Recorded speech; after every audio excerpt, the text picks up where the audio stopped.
플러스 분리막과 그다음 기공이 없는 논 플러스 분리막 두 종류에 의해서 분리가 가능하다라고 이제 살펴봤습니다. 그다음에 지난 시간에 살펴봤던 것은 기공을 통과해서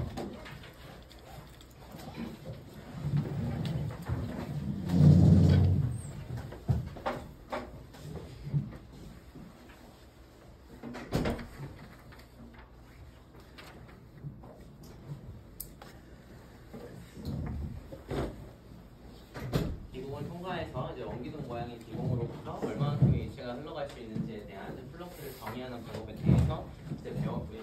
그 다음에 실질적으로 우리가 살펴보는 이제 원기둥 모양의 이제 기공이 아닌 다른 불규칙한 모양의 기공이거나 또는 이제 이동되는 경로가 증가될 때 보정해주는 팩터로 이제 하이드롤릭 다이미터 또는 이제 그 서추얼시티 팩터를 정의한 바가 있습니다. 자, 근데 우리가 이제 실질적으로 분리막을 이용해서 분리 정제 운동을 만들 때에는 이 기공을 통과해서 저 벌크 플로우라고 하는 것은 이제 압력 구배에 의해서 유체가 흘러가는 것을 의미하고 저렇게 이 기공을 통해서 많은 양의 유체가 흘러 들어가게 되면 우리는 분리를 효율적으로 실행할 수가 없습니다. 자, 그래서 우리는 분리막을 통해서 정제를 할 때 농도 구배에 의한 확산에 의해서만 분리를 하기 위해서 분리막을 적용을 할 것이고요. 그래서 따라서 이제 지난 시간에 살펴봤던 이 벌크 플로우는 우리가 분리 공정을 설계할 때 크게 중요하지가 않습니다. 자, 우리가 이제 중요하게 볼 것은 저 기공을 통과해서 유체 이동에 의한 이동이 아닌 대류 물질 전달이 아닌 농도 구배에 의한 확산에 의해서 물질이 어떻게 전달되는지를 이제 확인을 할 겁니다. 자, 우리가 지난 학기에 농도 구배에 의한 확산은 우리가 플러스를 다음과 같은 형태로 정의할 수가 있고 대표적인 수식은 픽스의 법칙을 이용해서 정의할 수 있다라고 소개한 바가 있습니다. 자, 먼저 픽스의 법칙을 통해서 플러스를 정의하는 방법은 우리가 드라이빙 폴스를 이제 드라이빙 폴스로 이제 농도 구배 또는 분압 구배를 이용해서 드라이빙 폴스를 정의하고요. 그 다음에 농도 구배에서 얼마만큼 빨리 또는 많은 양 이동되는지에 대한 디퓨지비티를 정의했습니다. 하지만 분리막의 경우에는 우리가 모디파이드 된 이 픽스의 법칙을 조금 변형시켜서 사용을 하는데 이 분리막의 두께가 두꺼우면 두꺼울수록 어떤 특정한 분자들이 이동되는 경로가 증가됨에 따라서 농도 분배에 의한 이제 확산 성질이 저해가 되고요. 그 다음에 실질적으로 이 위쪽 영역과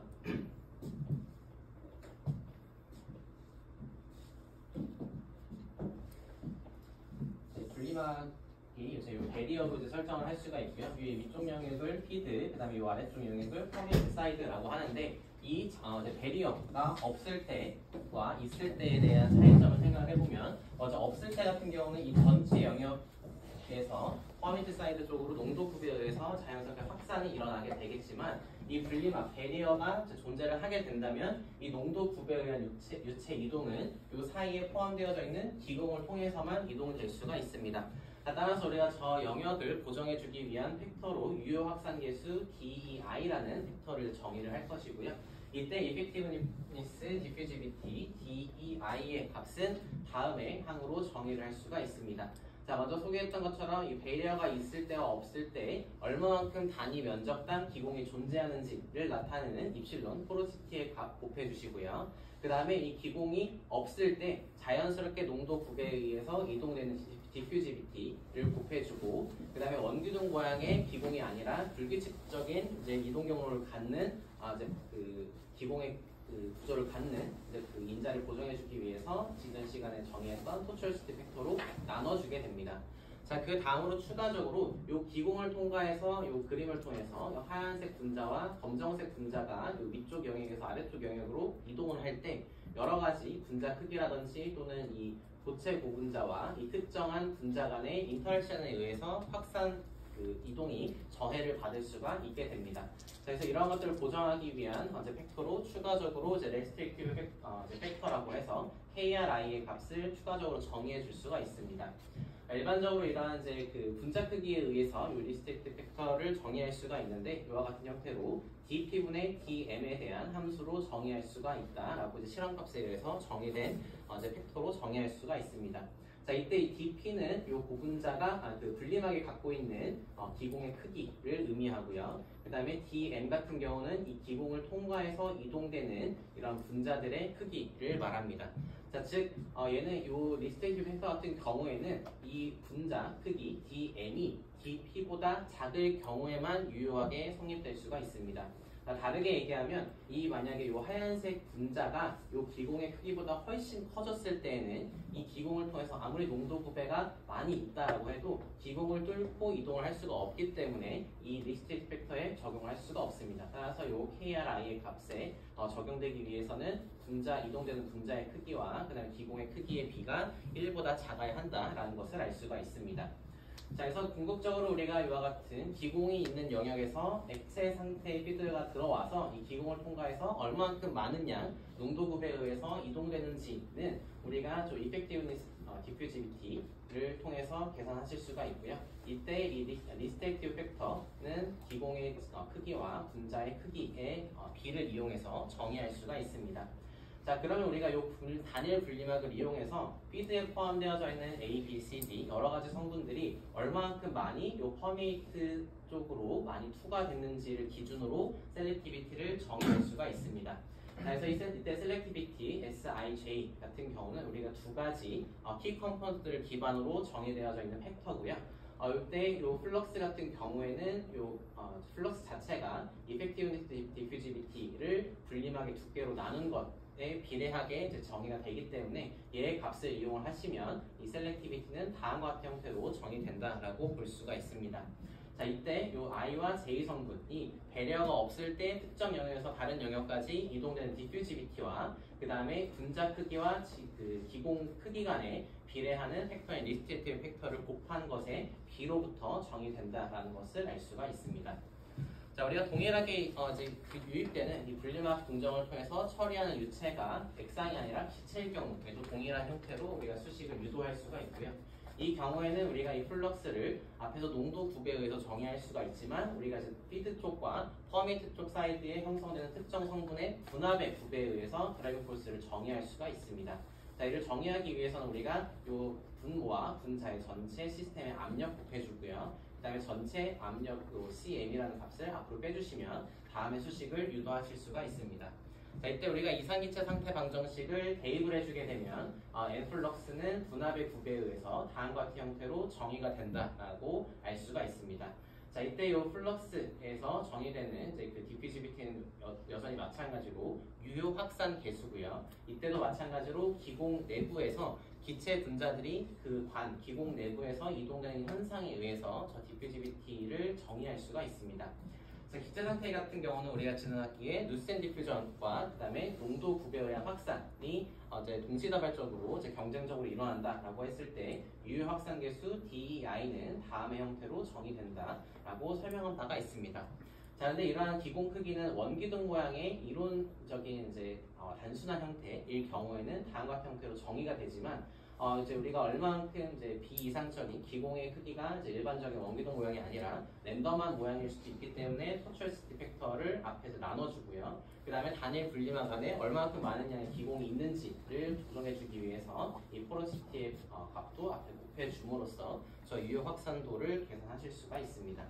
자, 그래서 이와 같은 형태로 이제 기체 영역에서도 이제 기공을 통과해서 얼마만큼 많은 양의 특정 성분이 플럭스를 가지는지를 정의하실 수가 있습니다. 자, 그래서 앞에서 살펴봤던 저 뉴센 디퓨지비티를 우리가 지난학기에 배웠던 것을 다시 리마인드 해보게 되면, 그래서 뉴센 디퓨지비티 DKI의 값은 우리가 특정 분자가 갖고 있는 그 지름과 그 다음에 기공 내부에서 이동되는 속도를 3으로 나눈 것과 같다라는 형태로 정의한 바가 있고요.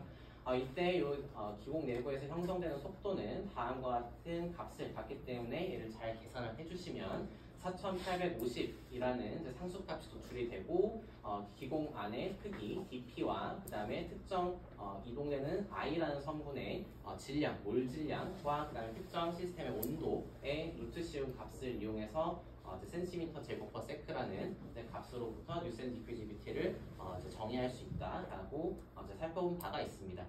자, 이때 만약에 이 기공 내부에서 기체 분자들이 이동을 할 때 농도 굽에 의한 확산과 그 다음에 뉴센 디퓨전에 의해서 이제 경쟁적으로 이동을 한다라고 이제 생각해 볼 수가 있지만, 그 기공 내부에서 기공 충돌에 의한 저해 정도가 조금 매우 커져서 뉴센 디퓨전이 이 기공 내부에서의 분자 이동에 유효하다, 이제 도미넌트한 영향을 미친다라고 가정을 했을 때 우리는 이때 피드로부터 주입되는 성분과 그다음에 퍼미에이트 쪽에서 생성되는 이제 발생되는 이제 기체 분자의 이제 그 양은 다음의 B로부터 이제 정의를 할 수 있다라는 것을 알 수가 있습니다. 자, 얘는 우리가 이제 N 플러스를 정의할 때 뉴스턴 디퓨지비티로부터 정의할 수가 있고요. 이때 뉴스턴 디퓨지비티는 특정 성분 I의 몰 질량이 커지면 커질수록 루트의 값에 이제 반비례하는 값으로부터 이제 증가가 되기 때문에 우리가 이제 그 퍼미에이트 사이드에 포함되어져 있는 A와 B의 분합은 A와 B의 몰 질량에 루트 씌운 것에 반비례한다라는 형태로 셀렉티비티를 유추하실 수가 있습니다. 그래서 여기까지 우리가 이제 기본 구조를 통해서 이제 플러스를 정의하는 방법에 대해서 살펴봤고요.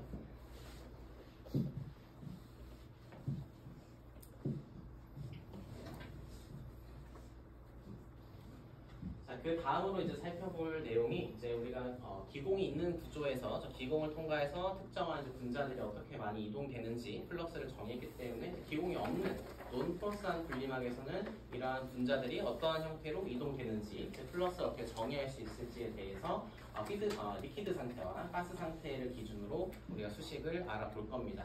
그 다음에 추가적으로 이 분리막 외부, 피드 쪽과 퍼미에이트 사이드의 경막 내부에서 물질 전달 저항이 존재할 경우에는 마찬가지로 이 플러스를 어떻게 정의하는지에 대해서 이제 알아보도록 하겠습니다. 자, 이제 논플러스의 분리막 같은 경우는 이제 분리막 안에 기공이 없는 특성을 갖고 있습니다. 자, 그래서 이 논플러스한 분리막을 통해서 이 위쪽 피드로부터 이 분리막을 통과해서 반대쪽 퍼미에이트 사이드 쪽까지 분자들이 이동될 때에는 크게 세 가지로 우리가 메커니즘을 나눠서 생각을 해볼 수가 있습니다. 자, 먼저 이 피드에는 이제 구성되는 성분이 이 검정색과 하얀색 이 분자들이 있고요. 얘가 액상도 될 수 있고 기상도 될 수가 있습니다. 자, 저런 액상 또는 기상의 이런 여러 혼합물들이 먼저 이 분리막을 통과하기 위해서는 기공이 없기 때문에 이 고체 분리막에 먼저 용해가 돼야 됩니다. 자, 이 과정을 우리가 업접션, 흡수라고 이제 볼 수가 있고요. 이 흡수된 이 분자들은 어떠한 처음에 이제 피드 조건에서 A라는 성분을 기준으로 봤을 때 CAF와 같은 농도로 존재를 할 겁니다. 자, 이와 같은 농도는 어떠한 연력학적 평형에 의해서 이 고분자 안에서 CI 제로와 같은 농도를 새롭게 형성을 하게 될 겁니다. 자, 그러면 이 분리막의 가장 피드 쪽의 가장 최상단과 반대편 면역 간의 농도 9배가 있겠죠. 따라서 이 고분자 분리막 안의 농도 9배에 의해서 확산이 되게 됩니다. 자, 즉 이제 이 고체 요 영역 안에서 농도 9배에 의해서 디퓨전이 일어나게 되고요. 그 다음에 확산을 통해서 이동된 반대편으로 이동된 분자가 다시 기체상 또는 액상으로 방출되게 될 겁니다. 자, 그래서 크게 이 논포러스한 분리막을 통해서 발생되는 메커니즘은 이제 흡수, 업조션, 디퓨전, 확산, 디좁션, 탈착 또는 이제 방출과 같은 세 가지 메커니즘으로 나눠볼 수가 있습니다. 자, 그럼 우리가 지난 학기에 살펴봤던 것처럼 저 디퓨지비티를 동일한 성분에 대해서 여러 가지 상에서 어떠한 디퓨지비티의 값을 갖는지 한번 비교를 해보도록 합시다. 자, 먼저 물을 기준으로 이 물이 공기 중에서 이제 확산이 될 때, 농도 9배에서 확산이 될 때 갖는 디퓨지비티의 값을 살펴보면 상온, 상압에서 약 0.25의 값을 갖는다라고 알려져 있습니다.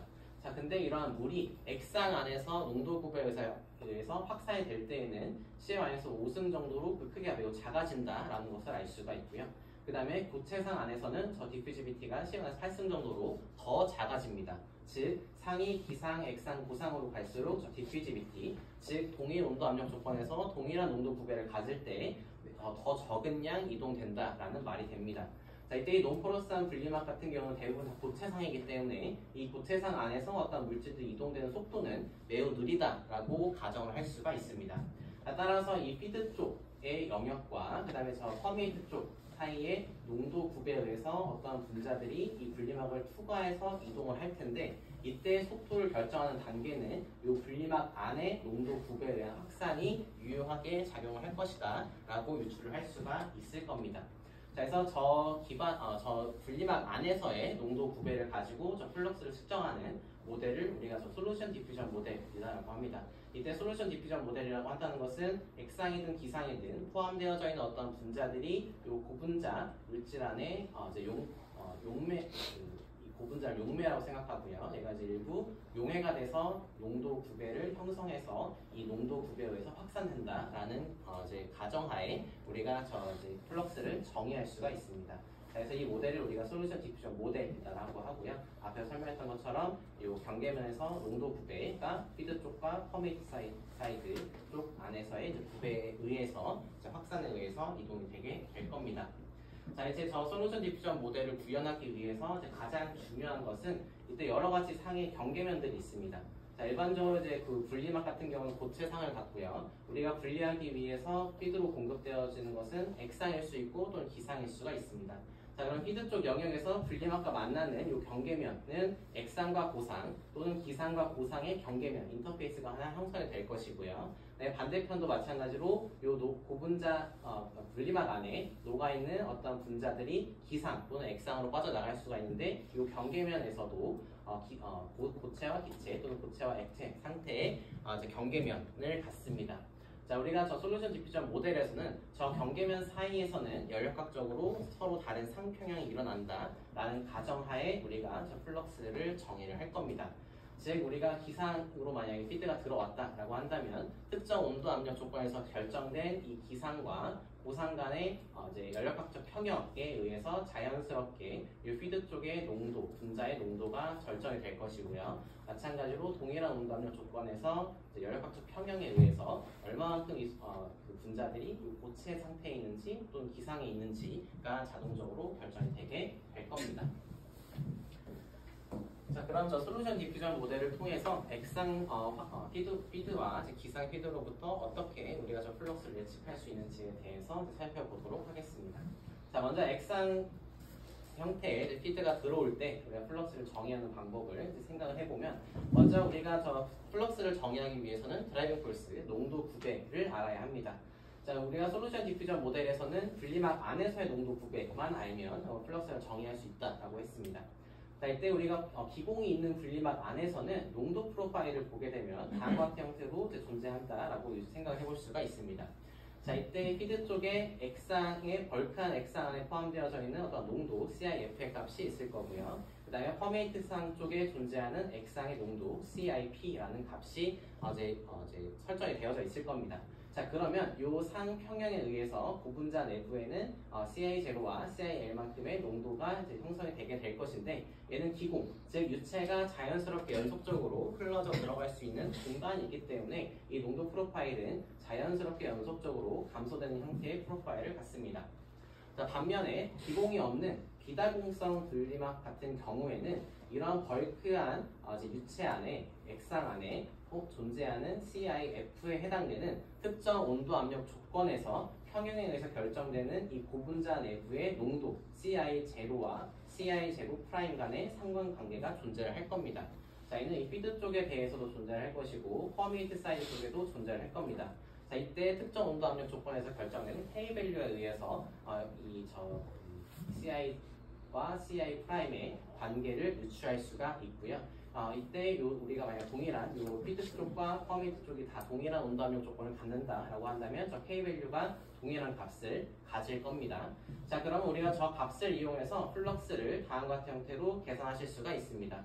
자, 솔루션 디퓨전 모델은 저 분리막 안에 피드 쪽과 퍼메이트 쪽에서 결정되는 농도 구배에 의해서 플럭스를 정의할 수 있기 때문에 이때 드라이빙 폴스는 CI0에서 CIL의 값으로부터 정의할 수가 있고요. 이때 디퓨지비티, 디퓨전 코에피션트 DI와 그 다음에 분리막의 두께 LM을 정의하셔서 N 플럭스를 정의할 수가 있습니다. 자, 얘는 근데 우리가 일반적으로 어떤 공정을 만들 때 우리가 100만큼의 농도를 피드 쪽에 주었다라고 했을 때 자연스럽게 고분자에 얼마만큼 농도가 있겠다라고 측정하기가 어렵습니다. 따라서 우리가 이 피드 쪽의 농도와 퍼메이트 쪽에서 측정되는 농도를 기준으로 공정을 설계하고 싶은데, 자, 이때는 우리가 특정 온도 압력 조건에서 결정된 K 밸류를 앞에 곱해주시면 이 농도, 드라이빙 폴스의 구배를 다음과 같은 형태로 변경해 줄 수가 있고요. 그 다음에 이 외곽, 솔루션 디퓨전 모델에서는 이 바깥쪽 두 영역, 피드 쪽과 퍼메이트 쪽 사이에 벌크한 유체와 그 다음에 분리막 근처에서의 경계 사이에서의 물질 전달 저항을 거의 무시할 수가 있기 때문에 이와 같은 경우에는 이때 농도 구배의 값을 피드와 퍼미트 쪽 사이드에서 결정된 것의 차이로 이제 정의를 해서 계산을 하실 수가 있습니다. 자, 분리막에서 우리가 플럭스를 정의할 때 드라이빙 폴스에 곱해주는 이 전체 총 이제 그 상수들의 총 그 집합을 우리가 퍼미언스라고 정의했고요. 그 다음에 퍼미언스는 퍼미어빌리티를 분리막의 두께로 나눈 것이다 라고 정의한 바가 있습니다. 따라서 이 식에서 이 전체가 퍼미언스가 되고요. 이때 고분자의 고유한 특성인 퍼미어빌리티는 K와 D를 곱한 것으로부터 정의된다라고 우리가 살펴볼 수가 있겠습니다. 자, 그 다음으로 이제 기체 상태에서 이동되는 이제 이 기체 상태에서 이제 피드가 들어올 때 논프로스한 분리막을 통해서 동일하게 우리가 플럭스를 정의하는 방법에 대해서 살펴봅시다. 자, 기체도 마찬가지로 우리가 농도 구배에 의해서 플럭스를 정의할 수 있지만 일반적으로 분할의 값을 이용해서 드라이빙 폴스를 정의합니다. 자, 기공이 있는 경우에 대해서는 기공을 통과해서 유체가 다 자연스럽게 이동할 수가 있기 때문에 분합 프로파일은 다음과 같이 연결되어져 있는 형태로 이제 값을 갖게 될 것이고요. 반면에 이제 비다공성, 논포러스한 분리막을 통과해서 이동될 경우에는 이 피드 안에 형성되어져 있는 분합에 대응되는 평형 상수의 값에 의해서 특정한 양 CI0만큼이 고체 피드 쪽에서의 농도로 존재를 하게 될 겁니다. 마찬가지로 퍼미트 쪽에서도 마찬가지로 특정 온도 압력 조건에서 결정되는 평형 상수의 값에 의해서 농도와 분합 간의 상관관계가 정의가 될 겁니다. 자, 이때 이 분합이 낮을 경우에 대해서는 우리가 헨리 컨스턴트 H의 값을 이용해서 정의할 수가 있고요.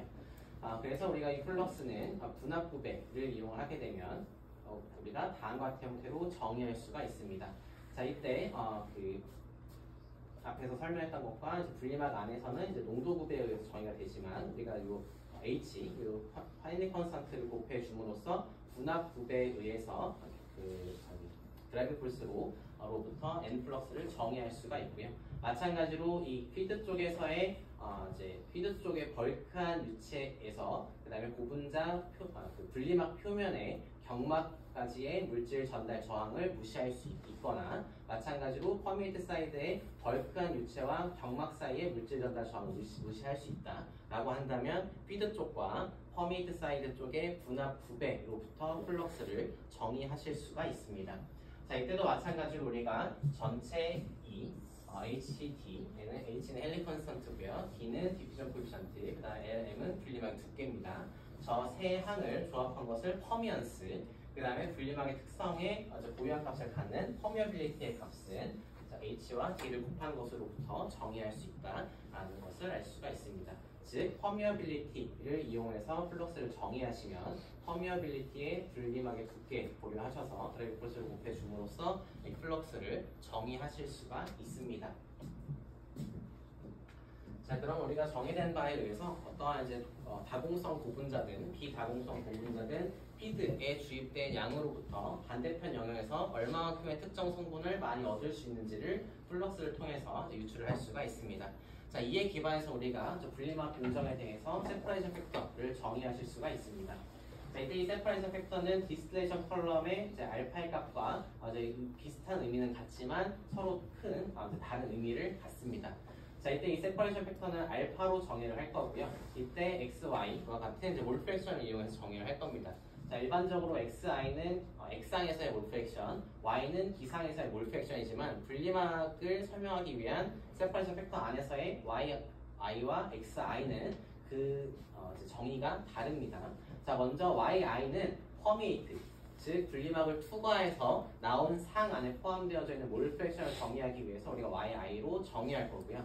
그 다음에 XI는 피드 안에 얼마만큼의 몰 프랙션이 있는지를 정의하기 위해서 우리가 XI를 이용할 겁니다. 즉, 우리가 분리막에서 세퍼레이션 팩터는 다음과 같은 형태로 정의할 수 있는데 A와 B 두 가지 키 컴포넌트를 기준으로 A가 얼마만큼 피드 안에 포함이 되어져 있고 이 중에 얼마만큼 투과가 돼서 퍼미에이트 사이드에 존재를 하는지에 대한 B 성분에 대한 동일한 양에 대한 B로부터 우리가 세퍼레이션 팩터를 정의할 수가 있습니다. 자, 우리가 특정한 온도 압력 조건에 의해서 분리막을 얇은 것을 쓰건 두꺼운 것을 쓰냐에 따라서 A와 B의 이제 반대편 퍼미에이트 쪽에서의 존재하는 양은 달라지게 될 겁니다.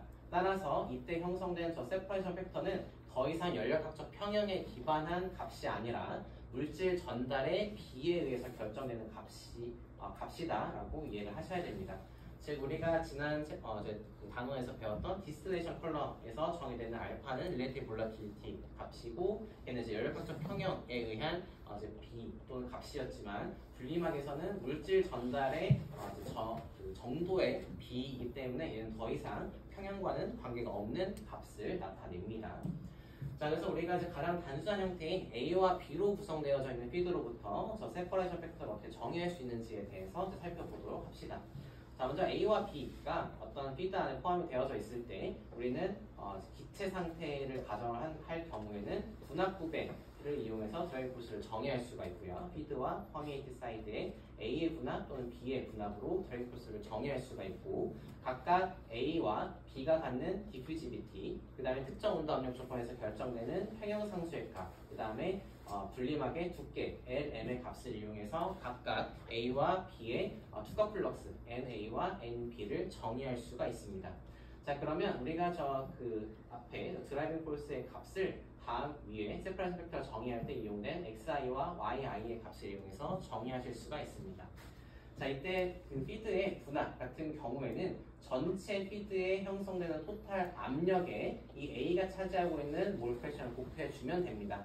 자, 일반적으로 기체 상태에서 A가 차지하는 몰 프랙션은 YA로 표현을 하지만 얘는 피드에서 포함되어져 있는 몰 프랙션을 정의하기 위해서 YA 대신에 XA를 씁니다. 자, 그 다음에 퍼메이트 사이드에서 존재하는 A의 분합은 퍼메이트 사이드의 전체 압력에 기상 A가 차지하는 몰 프랙션 YIA를 곱해주시면 되고 얘는 기상이라는 의미도 있지만 퍼메이트 안에서의 몰 프랙션이다라는 의미로 YA로 정의가 됩니다. 자, 마찬가지로 B 성분에 대해서도 동일하게 다음과 같은 형태로 이 플럭스가 정의가 되게 되고요.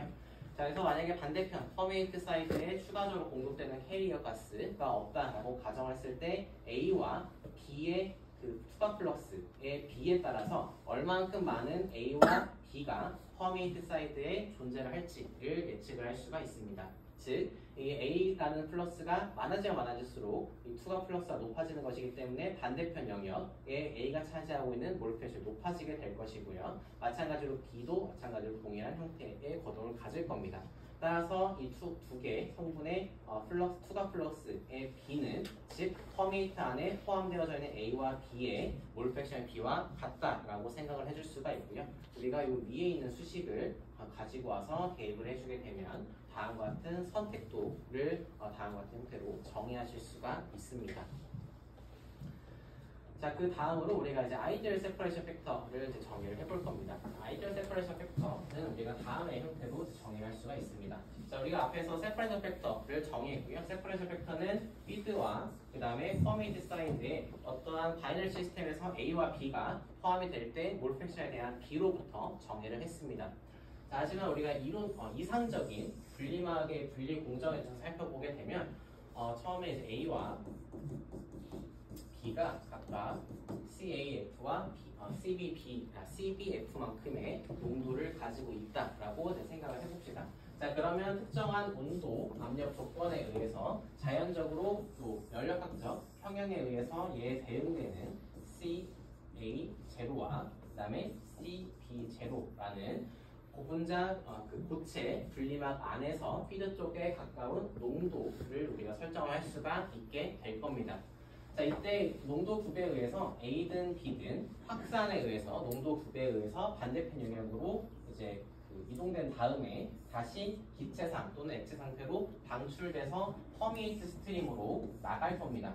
자, 우리가 이론적으로 공정을 잘 설계를 한다라고 하면 이때 퍼미에이트 쪽 속으로 이제 발생된 액상 또는 기상의 A나 B가 바로 퍼미에이트 사이드 쪽으로 나가면 가상 이상적인 분리 공정을 만들 수가 있습니다. 즉 나오자마자 A와 B가 나오자마자 퍼미에이트 쪽으로 이제 플러스 스트림으로 나간다라고 했을 때 더 이상 이 A와 B는 이 영역에서 농도의 값을 갖게 되지 않을 겁니다. 즉 이 CAP와 그다음에 CBP, 즉 퍼미에이트 사이드에서 A와 B의 농도는 0의 값을 가질 때 이상적이다라고 알 수가 있습니다.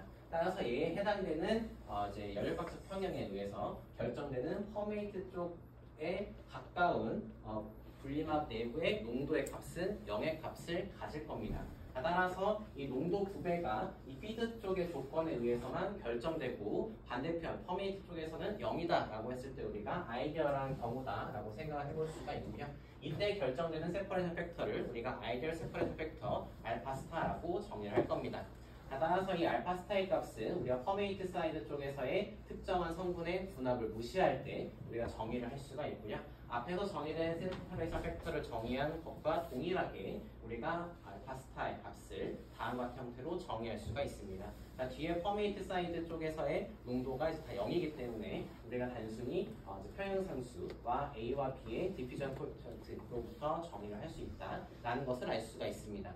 자, 하지만 우리가 실제적으로 분리막을 만들어서 오퍼레이션 할 때에는 실제적으로 퍼메이트 사이드 쪽에서의 분압이 0이 아닐 겁니다. 자, 그래서 우리가 실제적으로 만든 공정으로부터 발생되는 계산되는 세퍼레이션 팩터 알파의 값과 그 다음에 이론 값에 가까운 이 알파 스타 간의 관계를 우리가 앞에서 정의했던 저 두 식을 조합을 하게 되면 다음의 형태로 변경해서 나타내어 줄 수가 있습니다. 자, 이때 식을 단순화해주기 위해서 피드 쪽과 퍼메이트 쪽 사이의 분압의 비를 아래 값으로 이용해서 정의하실 수가 있고요. 얘는 다른 형태로 요와 같은 형태로도 변형을 할 수가 있고 또는 요와 같은 형태로도 변경을 해서 나타내어 줄 수가 있습니다. 자, 궁극적으로 우리가 넣어주는 피드 대비해서 이 퍼메이트 쪽 사이드의 분압 농도가 낮으면 낮을수록 이 실제 이제 공정에서 발생되는 세퍼레이션 팩터는 이론값에 가까워진다라는 것을 유추를 하실 수가 있습니다. 따라서 주어져 있는 조건에 따라서 이제 여러 가지 계산하실 수가 있는데요. 만약에 이제 우리가 피드와 퍼메이트 쪽에 몰 프랙션을 다 알고 있다라고 한다면 이 위쪽 식으로부터 실제 세퍼레이션 팩터의 값을 계산하실 수가 있고요. 또는 반면에 퍼메이트 쪽 사이드에 이제 몰 프랙션만 안다라고 한다면 다음과 같은 수식을 이용해서 이제 세퍼레이션 팩터와 아이디얼 세퍼레이션 팩터 간의 상관관계로부터 계산을 하실 수가 있을 겁니다. 자, 그래서 여기까지 우리가 다공성 분리막과 비다공성 분리막으로부터 투과 플럭스를 어떻게 측정하는지에 대해서 이제 살펴봤고요. 그 다음에 저 투과 플럭스의 비로부터 셀렉티비티를 어떻게 정의하는지에 대해서 이제 살펴봤습니다. 자, 그 다음으로 이제 마지막으로 우리가 이제 external resistance resistance를 고려할 때와 안 고려할 때에 대해서 살펴볼 겁니다.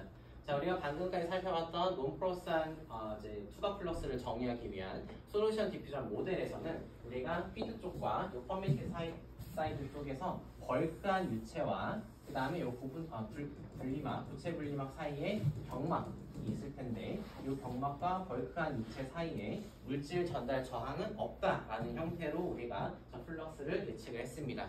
하지만 때때로 우리가 유입되는 요 벌크 유체로부터 요 경막으로 이동되는 물질 전달 저항이 일부 있을 수도 있고요. 또는 마찬가지로 요 퍼메이트 쪽에서 발생되는 요 경막에서 발생되는 물질이 벌크한 쪽으로 이제 이동될 때도 물질 전달 저항이 발생될 수가 있습니다.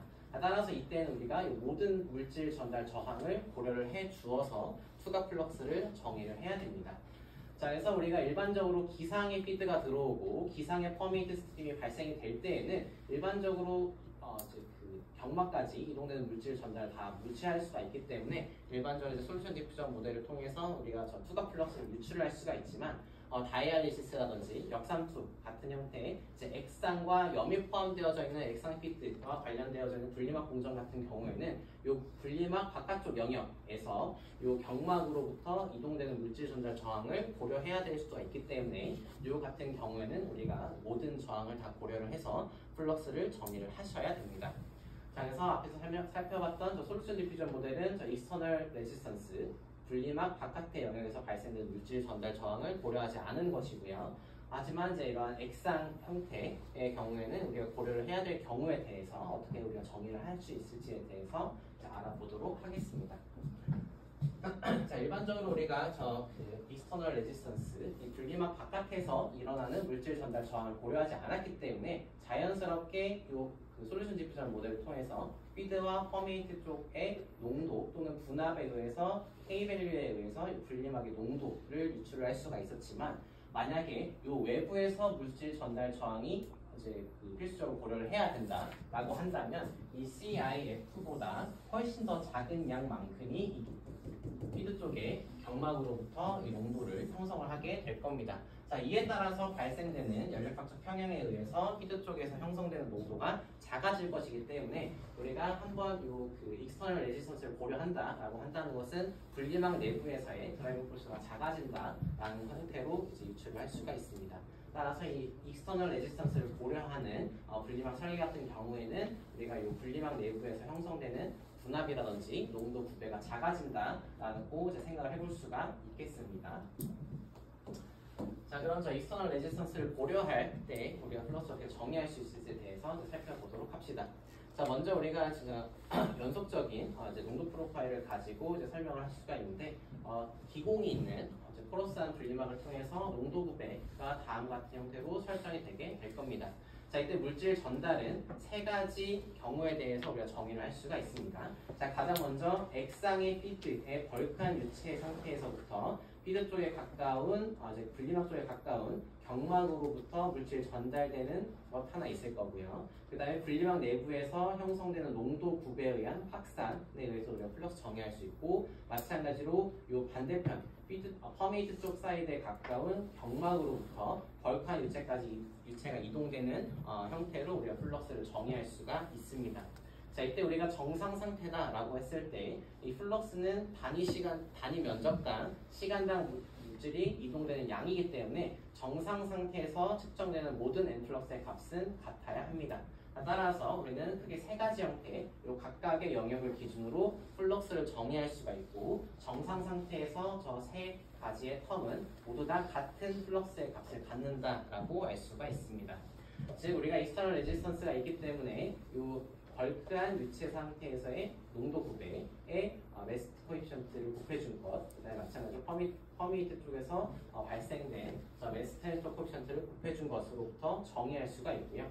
자, 우리가 궁극적으로 분리막 공정을 설계하기 위해서는 넣어준 피드와 그 다음에 발생된 퍼미에이트의 농도 구배를 가지고 공정을 설계하거나 또는 얼마만큼의 투과 플럭스가 있는지를 알고 싶을 겁니다.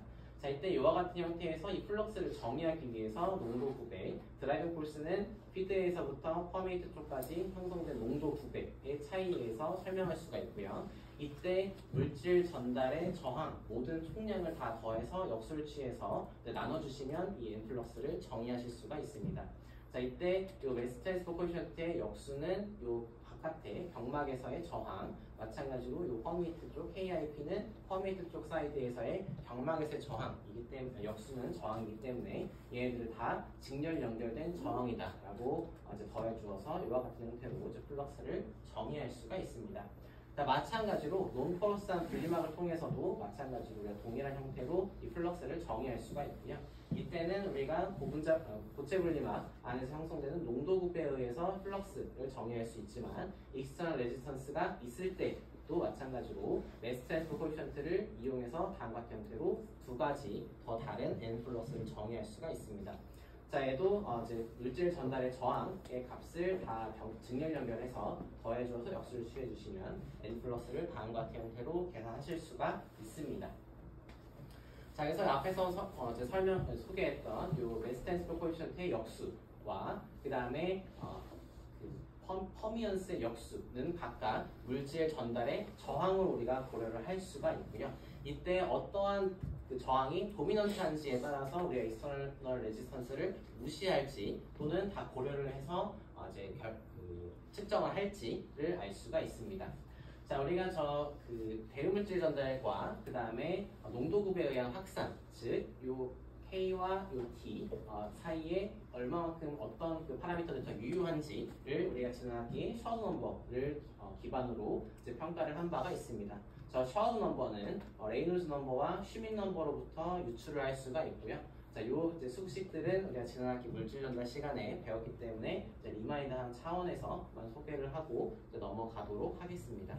자, 그래서 이제 우리가 이제 익스터널 레지스턴스를 고려하거나 고려하지 않을 정도에 대해서 플럭스를 정의하는 방법에 대해서 알아봤고, 궁극적으로 우리가 플럭스를 측정하는 의미는 모든 여러 가지 성분들이 이제 피드에 포함이 되어서 분리막 공정에 도입이 되었을 때 그 분리막을 투과해서 얼마만큼의 플럭스를 다 개별적으로 갖는지 이제 측정을 할 수가 있기 때문에 개의 비율에 따라서 우리는 궁극적으로 반대편 영역에서 얼마만큼의 특정 성분들이 존재를 할지를 유출을 할 수가 있게 됩니다.